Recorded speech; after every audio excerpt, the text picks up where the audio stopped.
Olá pessoal, agora a gente vai falar um pouquinho sobre memória RAM. Memória RAM vem do inglês de Random Access Memory, que significa memória de acesso aleatório. Hoje em dia praticamente todas as memórias são de acesso aleatório, mas o nome colou para memória RAM.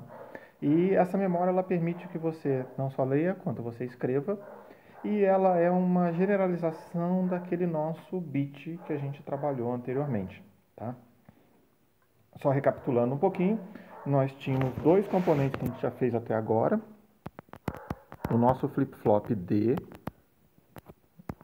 certo? O nosso flip-flop D, que ele tem um IN e um OUT, e ele é capaz de guardar o valor de um bit aqui, mas quando a gente fala de guardar o valor de um bit, a gente gosta de olhar o bit, certo? O componente bit, que ele tem um IN e um OUT, mas ele tem também o load.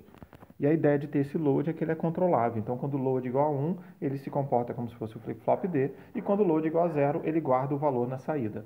E é exatamente essa propriedade que é interessante para a gente, porque agora a gente vai querer fazer load igual a 0 e preservar um certo valor na memória por muito tempo. Aquela variável sua que você bota no seu programa e que você guarda um valor nela e roda o programa por muito tempo, e lá no final você vai ler esse valor e o valor foi mantido, é exatamente porque o load daquela célula de memória nunca foi escrito, logo aquela célula de memória continuou escrita, continuou com o mesmo valor que você guardou no início do seu programa, certo? Então, aqui no início do seu programa você fez A igual a 5, de alguma forma isso virou load igual a 1 numa certa célula, in igual a 5, né?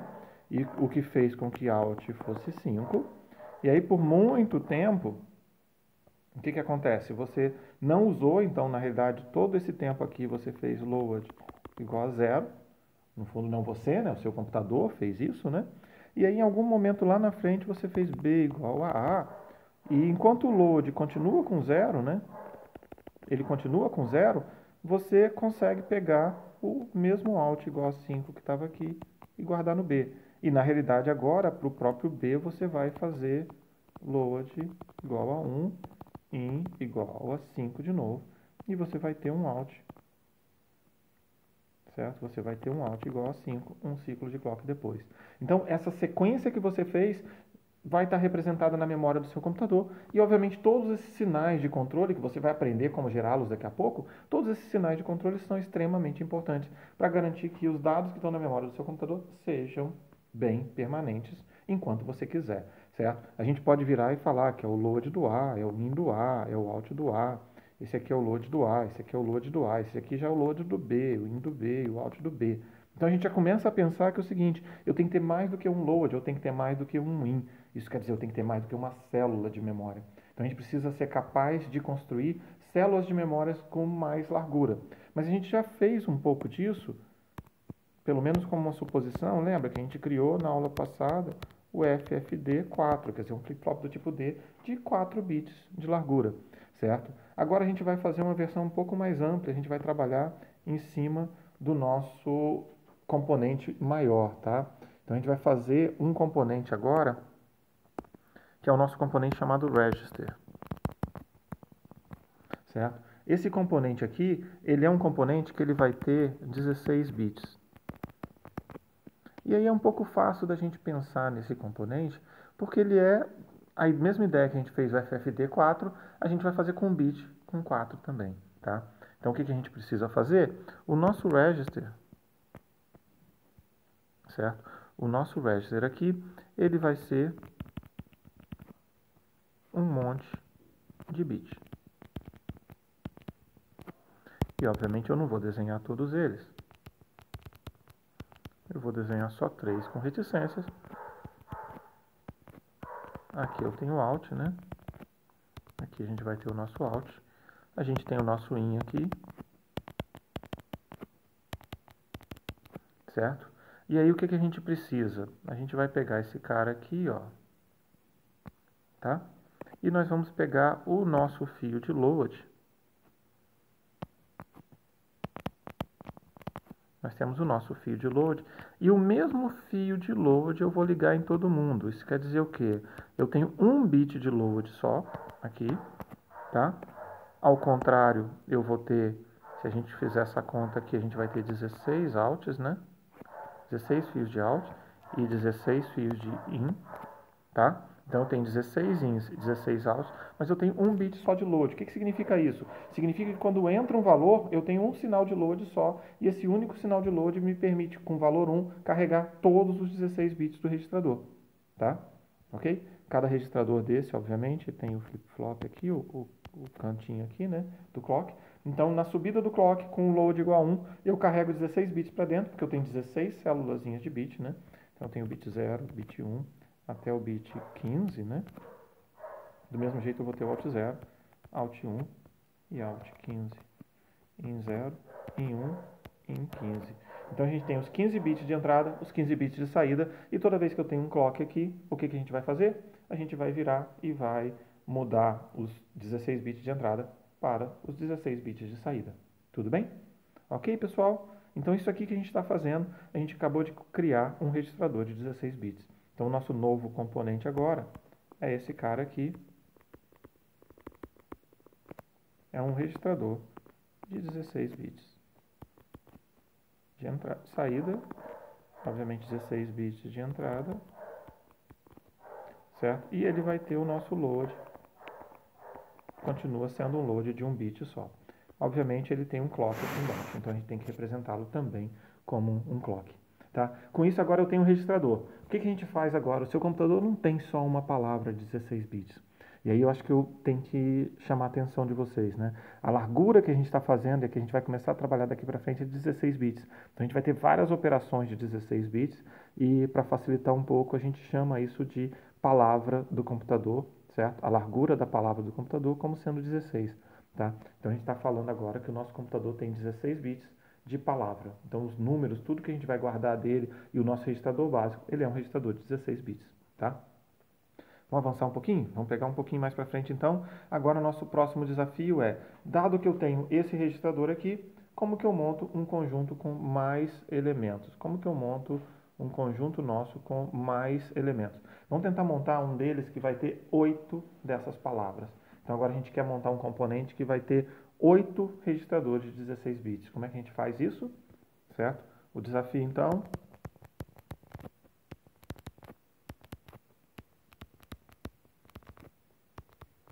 montar um chip, né, com 8 palavras de 16 bits. Então, como a gente tem feito então, o que nós vamos fazer agora? Eu vou contar até 3, você vai apertar o botão de pausa e aí eu continuo aqui no vídeo. Quando você terminar, você solta a pausa e você vai escutar o nosso vídeo. Então, vamos lá? 1, 2, 3, aperta a pausa. Apertou pausa mesmo? Tem certeza? Vamos lá? Aperta a pausa. Ok, agora é minha vez então. Tá? Então, vamos pegar aqui. O desafio de vocês é montar um chip com 8 palavras de 16 bits. Bom, a primeira coisa que a gente vai pegar para fazer aqui é que a gente vai ter que ter 8 registradores. Eu vou tentar desenhar os 8 aqui. Eu não vou escrever register ali dentro, porque senão não vai caber. Ou talvez caiba no primeiro só. Tá? Então, a gente vai montar com 8 registers.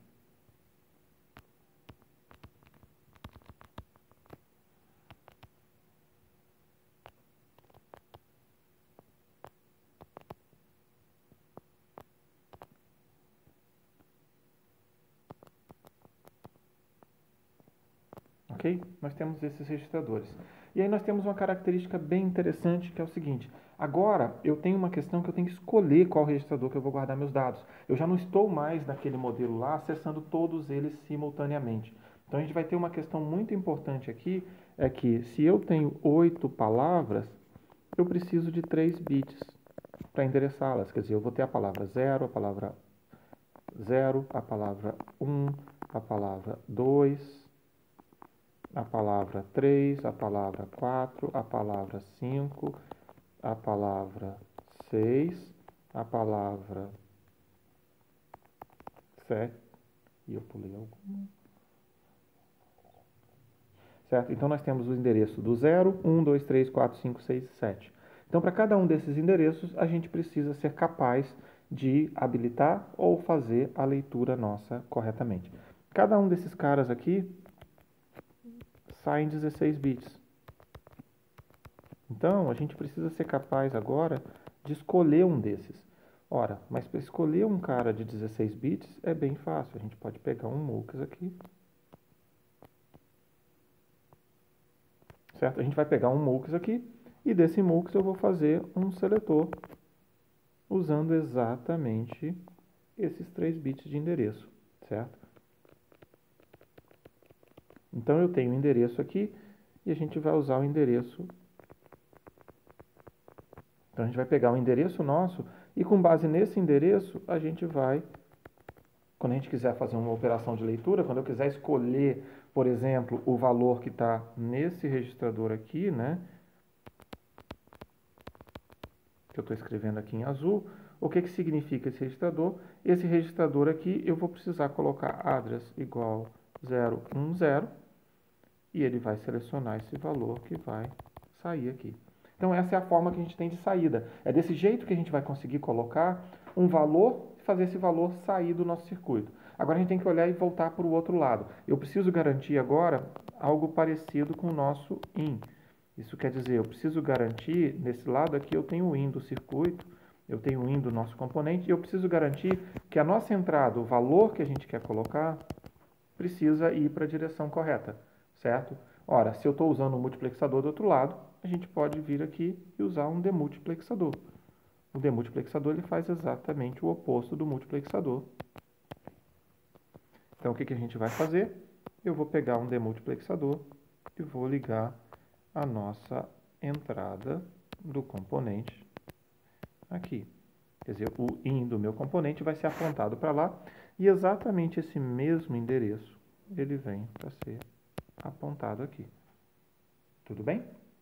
Então, esse mesmo endereço ele vai ser apontado daquele lado. E desse jeito eu sou capaz já de fazer, de um lado, eu sou capaz de fazer o valor de IN chegar só nesse registrador. Observa que é bem importante aí, né? Eu não quero escrever os 8 registradores ao mesmo tempo, eu quero escrever os registradores separadamente. E a gente precisa também, na hora da saída, selecionar corretamente eles. O que está faltando agora, está faltando nesses componentes, é a porta de load que nós temos aqui.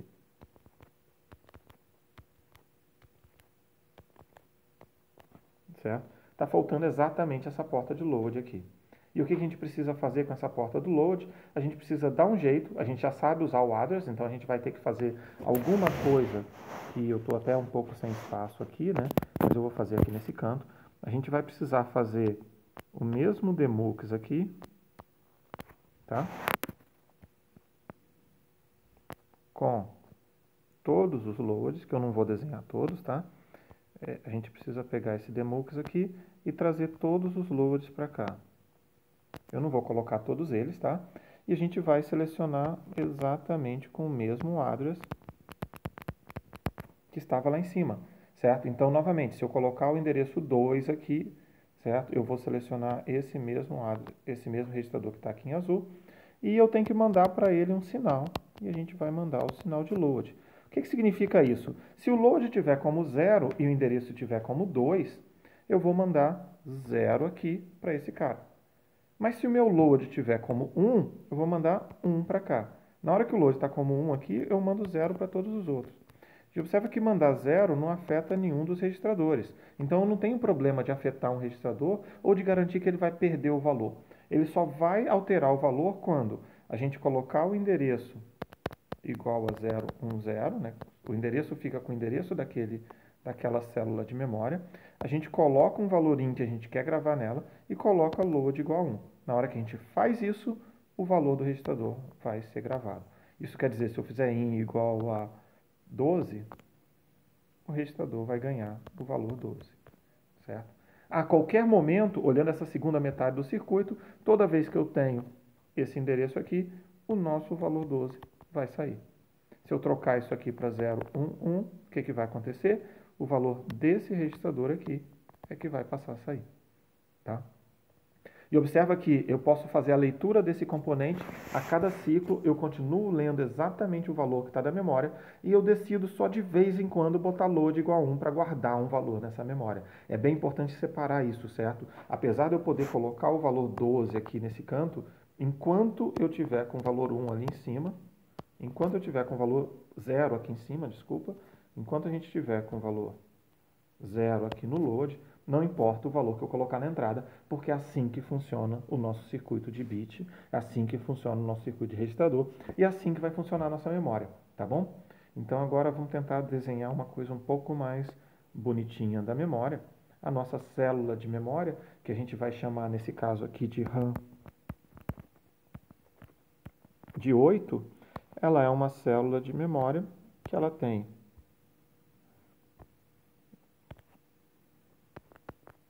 certo? Ela vai ter o nosso out, lembrando que ela tem 16 bits, tá? Ela vai ter o nosso in, tá? E nós temos aqui, nesse canto aqui, o nosso sinal de load com um único bit, tá bom?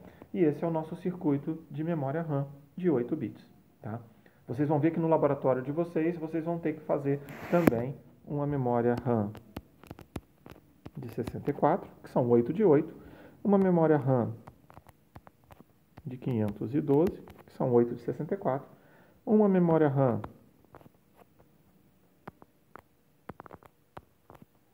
de 4K,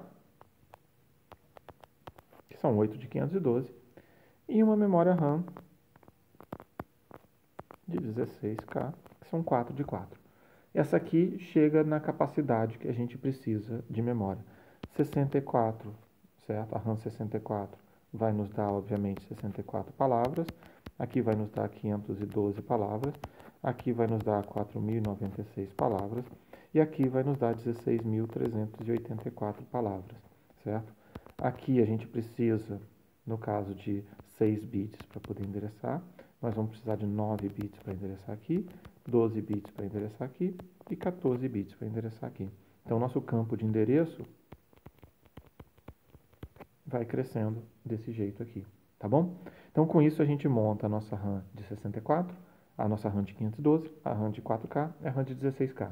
E vocês precisam fazer essa RAM nas atividades de laboratório dessa semana para vocês, tá bom? Ok, pessoal? Então, a gente para essa aula aqui por aqui.